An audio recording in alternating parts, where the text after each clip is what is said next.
What's up, everyone? Welcome to a special edition of the Left Coast Leafs podcast. I'm Sean Orr, joined by good buddy Trevor Bast, and a few other people as well tonight. We are live from the 5th Street Bar and Grill. Joining us tonight, another Trevor Wyatt. Trevor, introduce yourself here.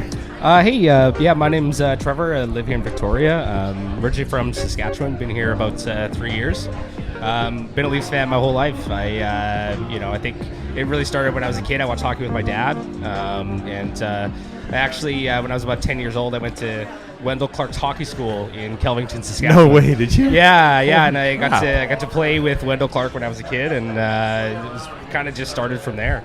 It was love at first sight kind of thing, and nice. Been a fan ever since. Right on. And Tom. Well, I was born in the Mecca, just outside in Markham, Ontario, back in '67. So my dad has labeled me the curse, amongst other things. But grew up playing minor hockey in Markham, Ontario. Got a massive Leaf tattoo on my left leg, which is kind of part of the signature of being an ultimate Leaf fan. Been out here for about 23 years. Kind of another segue into Leafdom, our family business on my sister's side. We make all the hockey nets for the NHL.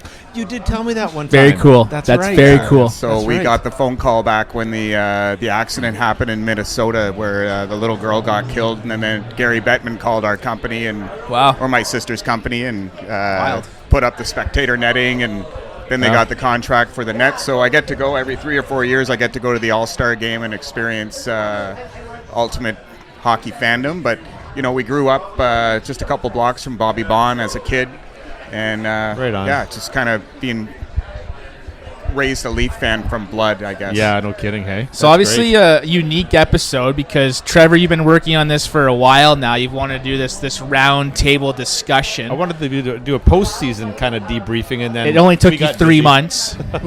But just fucking slacking. You didn't want to talk about it. About what? After the season ended. Yeah, we lost. I know. I wanted to break it down.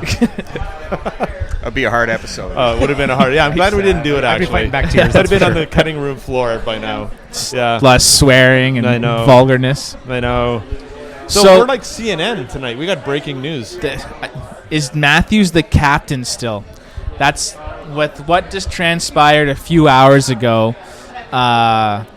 Is this the reason that Auston has not been named the captain? I'll just throw it out there. So do we think that they've known for longer and that's the delay? 100%. That's what you believe? Yes. I believe that it was sprung on them. I don't know that they knew. Like maybe only Lou would have known. You think Toronto would have some spin doctors working this night and day right now? They've hit it, though, for 2 months. Yeah, I mean... July 23rd. I mean, they seem to know everything, though, sure right? do. I mean, it's hard to believe that they didn't know about that. Yeah. And especially in today's day and age, I mean, somebody would have had to leak something to them. Did Paul Marner leak it? I would probably say yes. Yeah. Did Paul Marner leak it? Yeah, really? You think he would have done that sooner? No, he wanted the AAV to get up there to compare to Mitch's. No, he wanted until Mitch was signed, and then why shouldn't Mitch be the captain? Oh, my God. Fair point. Yeah, fair point. Yeah. So does it, like, let's just say that let's say he was going to be the captain all along and this came out. Does this change the Leafs' mind? Do we think that it changes them? 100%. You think? Yeah. But at the end of the day, though, he's 21. Yeah. He's filthy rich. He got drunk and made a mistake. Because what did he get? We've all been there. This happened July. We've all been there. We've all been there. Yeah. So this happened on July 23rd, and he got, a $15 million paycheck on July 1st? Yes. One of his first bonus checks? Yes. Like, I'm sure July was a pretty He stellar probably went on a month. bit of a bender. And, yeah. That's probably one of a few things that he probably regrets a little bit. But Yeah. I think people will try and point to this as a huge issue, but 21, you make mistakes. As long as he shows remorse and he apologizes, then Yeah. move on. Yeah. I mean, it is sort of a water under the bridge too. I mean, they've kind of groomed him for this spot, and I mean, I think this year, especially the way he's handling the media, I think he's kind of becoming, the guy that everyone kind of goes to. The one thing I worry about is the timeline of saying, okay, we're going to announce the captain before the season starts. Yeah. We're going to have to spin this, the major publicity that Toronto is going to have under the thunderstorm of TSN, Sports Center, podcasts like these. Yeah. And then announce him as the captain. I just don't know if Toronto can spin it. Yeah. Do you think now Tavares is lined up to be the captain? I think if they took a team poll and they asked the team there, I don't think either of those guys would be captain. Personally, I think Morgan Riley would probably I get believe that. that too. Yeah, That's yeah, fair. I would say so. Yeah. So now, if by some weird chance it was going to be Riley all along, this even puts a weirder spin on things, because people speculate like crazy that this is why, even though it might have been Riley all along. And I guess that's the risk in waiting so long to do this too. Things start adding up, right? But I think with any decision, especially with the Leafs, though, I mean, there's always going to be speculation and there's always going to be stories, and people are always going to have their own opinion on stuff. So So I mean, I think probably the Leafs brass know what the truth is, and they're probably going to say it, and I mean, they don't Can't really hide behind it. Right. No, well, that's exactly it. These things happen. I mean, Kane came out from under it. I mean, he's not the captain. Or even worn a letter, and that's what I was even thinking, right? I don't even know if Kane's ever worn a letter. Fair. Yeah. So, I don't know. And I mean, the thing that makes it worse, and we're not going to get into this at all, but it ended up that it was a female security guard, so that just adds another layer to the whole thing that we're not going to go down that road. So, did you post stuff on Twitter that had to be deleted? I actually did. When I first saw it, I made some underpants jokes. I actually had a really good GIF of Captain Underpants, and nailed it. And then I saw that it was a female security guard, so I just deleted a couple of posts. Did someone say something to you? No, nobody ripped on me or anything like that. We're not that relevant. Yeah. Maybe one day. Yeah. Yeah, it's not like GM Gameshi kind of level. Yeah. We're still looking, and it's still Toronto, and it's still like you want to name this guy the captain of your hockey team. Yeah, exactly. I feel like it ends up. I feel like they end up not naming a captain now. Do you think so? It'll be awkward if they name him 2 days from now. It'll be awkward, being like, you're the captain and leader of this franchise, and you literally just got a charge with being drunk and pulling your pants down in front of an officer. Well, when you say it that way, it doesn't sound very good. But it's like, go ahead. They've been waiting so long, and I mean, this is, they've obviously got to go through Tampa and Boston, but I mean, this could be the year that they actually get out of the first round, and you want to have somebody to represent the captain of the Leafs, right? So you want somebody. You want that letter on a jersey. Would Jim Houston's first comment be as Austin's raising the cup, like joking about him pulling his pants down drunk? He probably will be. Yeah. Jim hates the Leafs. Yeah. BC guy. Yeah. So maybe Babcock has already called his tailor and said, put that monogram C back on the cuff of my. On my deep does dress it go, shirts, right? because When I'm they the captain. sign a guy like Matthews or Marner or Tavares and they're in the negotiation, is part of the captaincy part of the negotiation. You're like, okay, if this is going to happen, or is it internal? Is it the 20 guys in the room that are deciding who the captain is? No, it's not the guys in the room. It's the management with Babcock, like looking at that. I don't think you put that in a contract per se of if you're the captain or not, but it's talked about for sure. I bet it was part of the negotiating conversation. Yeah. I think for sure with Tavares, for him, being a captain coming in, what's going to happen here, and all the dynamics that get play with that. I think it's been 3 years now since Dion, we've had no captain. Yeah. It felt like it was Austin's time, and now this whole thing just puts a cloud over it. It does, for sure. It does. So I think maybe he won't want to return to Arizona in 5 years, though, because he's illegal or something. I can't get back there. Maybe there'll be a restraining order on him or something like that. So let's get into our conversations here. This will be a good story to follow, though, for sure. So we had a lot of turnover this year. We had a ton, and I'm just going to read out the list of players who are out from last year. Brown, Kadri, Ennis, Gardner, Hainsey, Marlowe, Ozhiganov, Zaitsev, Rosen, Sparks. Rosen was a bubble guy, obviously, but I put him in there because he was part of a trade. So is Ozhiganov too, though. Yeah, there's some quality players on that list. Like leaving a team that was a contending team, right? And then like replaced by Kerfoot, Mikheyev, Ceci, Barry, Schmaltz, Harper, bubble guy, Sandin, Shore, and Agostino, give or take. Did you purposely leave off Liljegren from this list? Yeah, I don't think he's going to be there, so I don't think he's going to make the starting lineup. So the question is... What about Muzzin? Full season of Muzzin. We get a full season of him. I think you have to count him in the in. Like this is that is the in. Like this is I think having Muzzin on the in list is important. Training camp. You might even put Nylander there then. Oh well, that's what we that's what we said earlier too, right? Yeah. Like 2 full seasons of 2 pretty relevant players, right? That we didn't have last year. So I guess the question is, which team is better on paper? We upgraded our D, but we downgraded our forwards. I don't know. Where do you see the downgrade in forwards? Just losing that depth at third line center, as in Kadri. I read an article. Kadri and Kerfoot had identical point totals last year. They did. Yeah, they did. I think they both drive the play. I think with Kadri you lose that edge. toughness, that edge. But at the same time, he fucked us in the playoffs with 2 years in a row. Yeah, 2 years in a row. And you know what? I don't think Kerfoot's going to crush someone from behind or throw a nasty cross-check.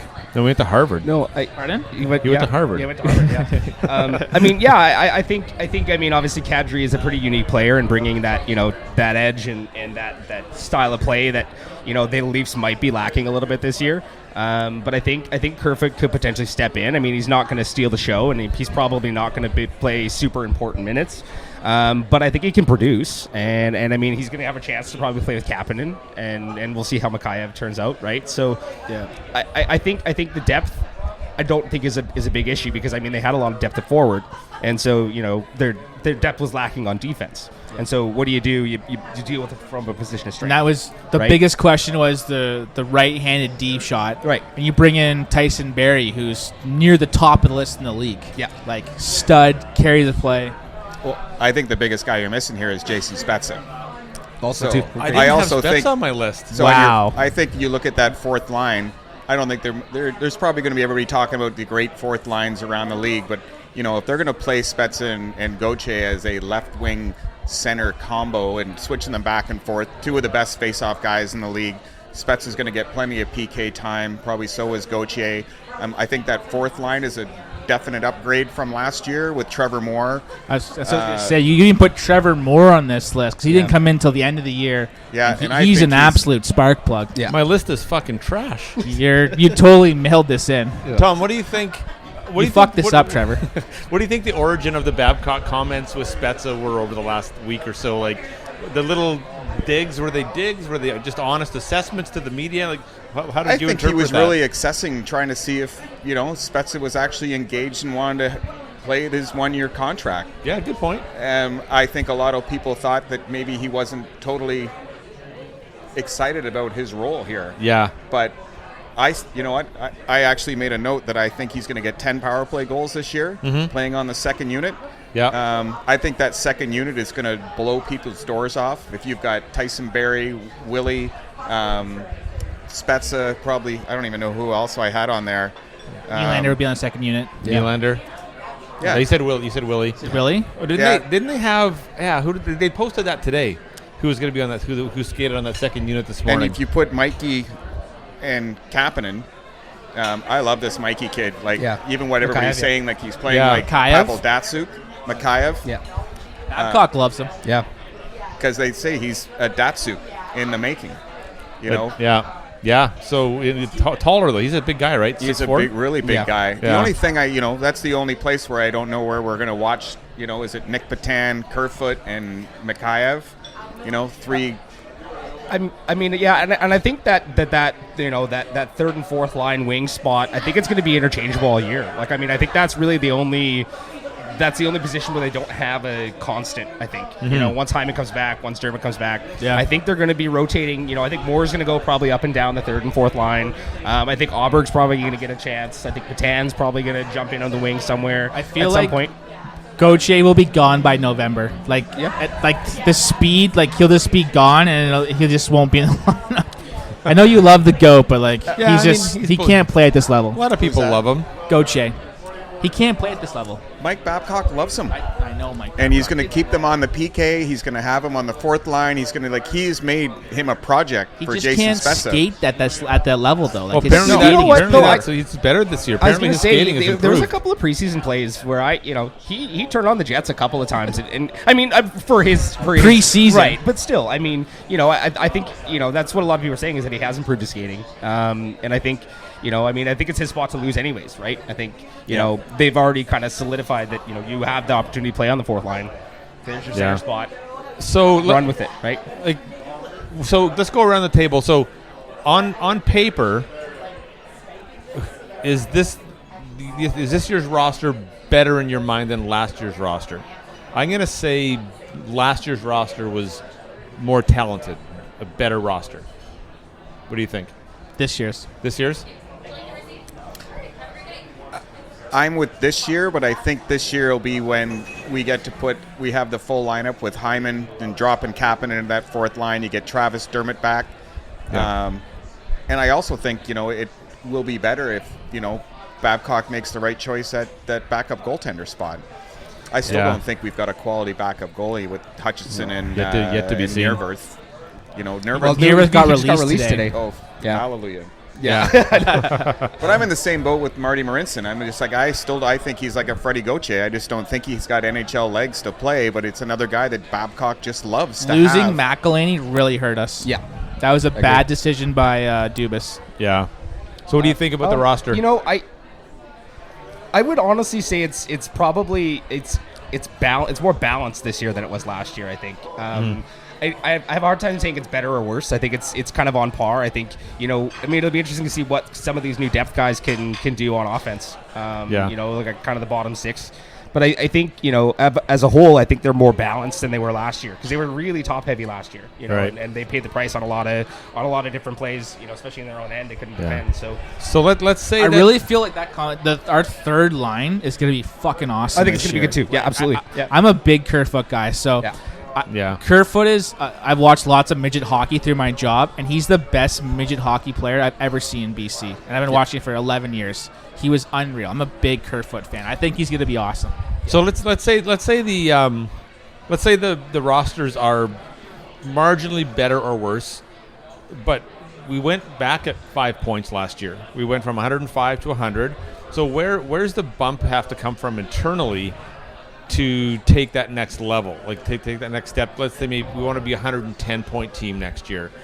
Just organically, all these young guys being better, or more attention to detail on the power play that really struggled last year? I think that's where you hit the nail on the head. It was like, we came out of the gates, everybody was like, who's going to be able to stop this power play? Yeah. It was at 50%, and everybody was like, how can you stop these 5 players on the ice? And all of a sudden they were like, we can't score anymore. Yeah. We can't score. They were like, oh, you know what Leafs aggressiveness is? You take a penalty against them, they're going to bury you with the power play goal. And all of a sudden they were like, it stopped they happening. can't fight back with the power play. No. It became extremely predictable. Mm-hmm. Like the puck went on the same four lanes the entire time. Well, I think that's a big reason why they added the assistant coach Paul McFarland. Yeah. He's supposed to be a stud. Because he was in Florida. Correct. And Florida had one of the best power plays in the league. Yeah. So, I think they definitely needed to have, some versatility that they needed to change things up, and it did get really stagnant. And, I could tell, I'm a fan, but I'm not an expert. And so, I could tell what was going to happen, right? And so,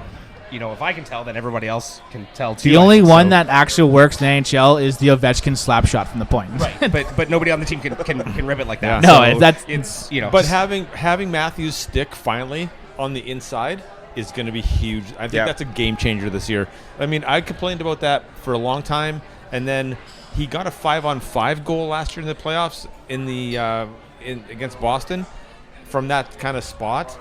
And then all of a sudden, he's the next power play or the next game, he's there on the power play, and he scores. like this has to be a thing moving forward. This like absolutely has to be a thing moving forward. But it's crazy to me that it took the playoffs for them to figure that out. Mm-hmm. Yeah. You know, I mean, I don't understand. You know, that's I think what Babcock is. He doesn't evolve. I mean, he just thinks that, you know, his style of play is going to win games. Yeah. And I think that's the toughest thing is that he's too predictable now. Right? Well, I think that's where Tyson Barrie comes in, and he pushes that first power play unit because the second unit is going to get minutes because that's how Babcock works.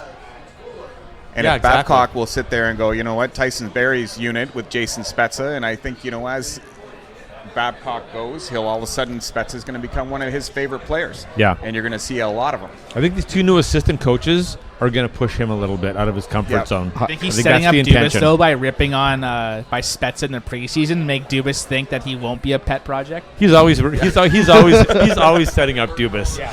That's their yin and their yang. Just an absolute mind fuck. Yeah. Oh, totally. That's what they do, right? That's what they do.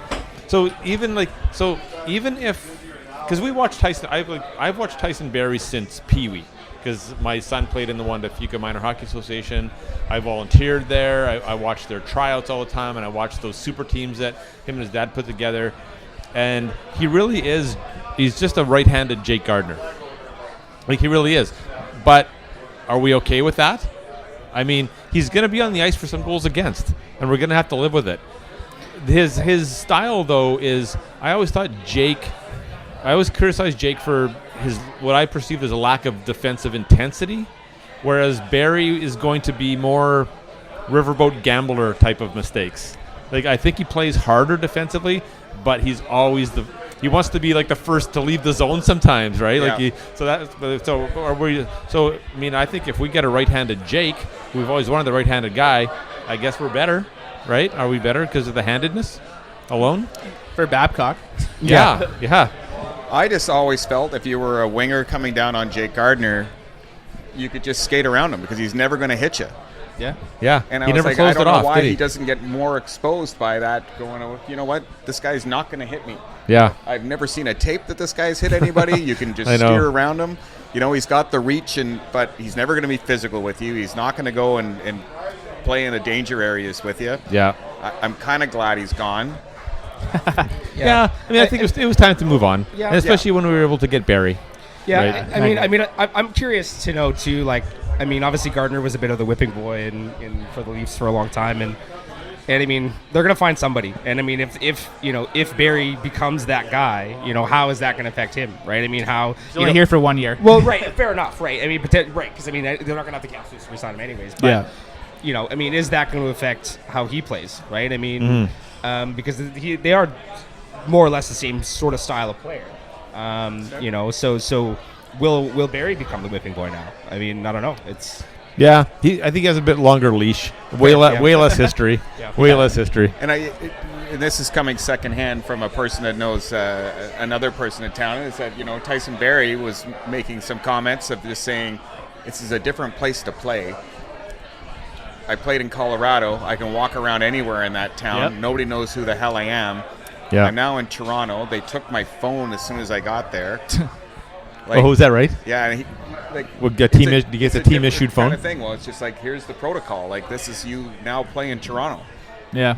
Right? Did they delete Snapchat and Tinder? Right away. yeah, immediately. No kidding. Right. So, I mean, I guess like if we can run that power play at 22% all year, I mean that's worth points. We're fairly closer to 25. Because like the second half of the season, like I remember in November I started getting alarmed when it started. Like they were 1 for 22. You're angry. I was angry, and you were like telling me settle down all the time, and like they were 1 for 22, and then they were like 7 for 54 on the power play, and then it just got worse, and then they ended up being like 500 record for the last 26 games of or 52 games of the season. All that accumulated. It all just compounded into not peaking at the right time of the year, and I think like every moment counts this year. Like I'm not going to relax on any little detail that seems to be slipping. I can't do anything about it. Fair. But I'm going to point at it and be angry and say like we are here. We're only here for one reason. We're here to win the Stanley Cup. Like St. Louis was dead fucking last on January 6th. Like it's a year by year thing. It is. And there's no more cup windows. No. It's like, what can we do this year? And then what can we do next year? Like, we just gotta, every year's different now. I think on that point, we're going to end the first segment here. Yeah. Come back for segment 2, which will be second half of this pod. Oh, we could, yeah, I think so. Yeah. Because we got like 4, oh man, I got stuff. I got stuff to go. I know. Yeah, but that was a long segment. So we're going to pause it. The pizza has arrived. So we're going to do a pause, and then we're going to come back. All right?